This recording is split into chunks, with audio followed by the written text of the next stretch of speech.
జూదం వల్ల యుద్ధాలే జరిగాయి. పాచికలు, పేకాట, కోడి పందాలు ఇంకా అనేక ఆటలు జూదంలో భాగమే. మహాభారతం వంటి పురాణేతిహాస కాలం నుంచి కూడా ఇవి భారతీయులందరికీ సుపరిచితమే. ఆనాటి మహాపురుషులందరూ జూదంలో రాజ్యాలని పోగొట్టుకున్నారు. ఇప్పుడు కాలం మారింది, జూదం మాత్రం మారలేదు. కాకపోతే కాస్త రూపురేఖలు మార్చుకొని జనంపై విరుచుకు పడుతూనే ఉంది. నాడు రాజులు రాజ్యాలను కోల్పోతే నేటి ప్రజలు మాత్రం సర్వస్వాన్ని కోల్పోతున్నారు, చివరికి వారి ప్రాణాలను సైతం. అయితే నేటి తరం జూదంలో కోడి పందాలు, పేకాట వంటివి సమాజంలో అక్కడక్కడ కనిపిస్తున్నప్పటికీ వాటిపై నియంత్రణ ఉంది. ఎలాంటి నియంత్రణ లేకుండా యావత్ సమాజాన్ని జూదంలోకి లాగి పీల్చి పిప్పి చేస్తున్న రక్కసి ఆన్లైన్ మనీ గేమింగ్. దేశవ్యాప్తంగా ఎన్నో కుటుంబాల్లో తీరని విషాదాన్ని మిగిల్చిన ఈ రక్కసిపై కేంద్ర ప్రభుత్వం తాజాగా ఉక్కుపాదం మోపుతోంది. నిజానికి ఆన్లైన్ గేమింగ్ ద్వారా ప్రభుత్వానికి ఇబ్బడి ముబ్బడిగా ఆదాయం సమకూరుతున్నప్పటికీ ఆదాయం కంటే సమాజ శ్రేయస్సుకే ప్రాధాన్యత ఇవ్వక తప్పని పరిస్థితి నెలకొంది. అందుకే కేంద్ర ప్రభుత్వం లోక్సభలో ఆన్లైన్ గేమింగ్ బిల్ 2025ను ప్రవేశపెట్టి పాస్ చేసింది. డబ్బుతో ముడిపడ్డ ఎలాంటి ఆన్లైన్ గేమింగ్ ప్రక్రియనైనా ఈ బిల్లు పూర్తిగా నిషేధిస్తుంది. అదే సమయంలో గేమింగ్ పరిశ్రమ దెబ్బతినకుండా ఉండేందుకు కూడా రియల్ మనీతో సంబంధం లేకుండా నిర్వహించే ఈ స్పోర్ట్స్, ఆన్లైన్ సోషల్ గేమింగ్స్ను ప్రోత్సహించడానికి ఈ బిల్లులో ప్రతిపాదనలు పొందుపరిచింది.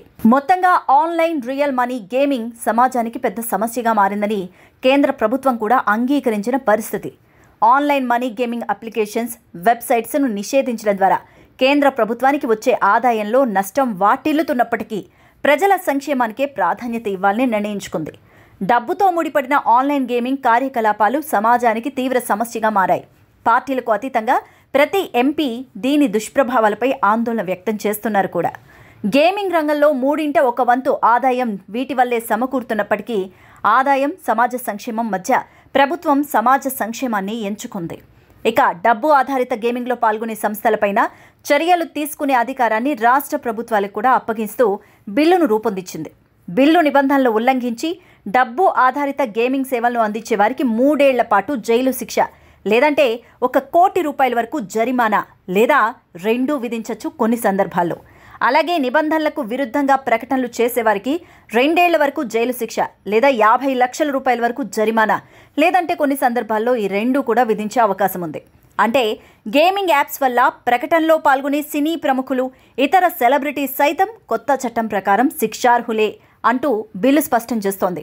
చాలా ఆన్లైన్ గేమింగ్ ప్లాట్ఫామ్స్ తమ ఉత్పత్తులను నైపుణ్య ఆధారిత ఆటలుగా ముసుగేసుకొని బెట్టింగ్ నుంచి వేరేగా కనిపించేందుకు ప్రయత్నిస్తాయని ప్రభుత్వ వర్గాలు సైతం చెప్తున్నాయి.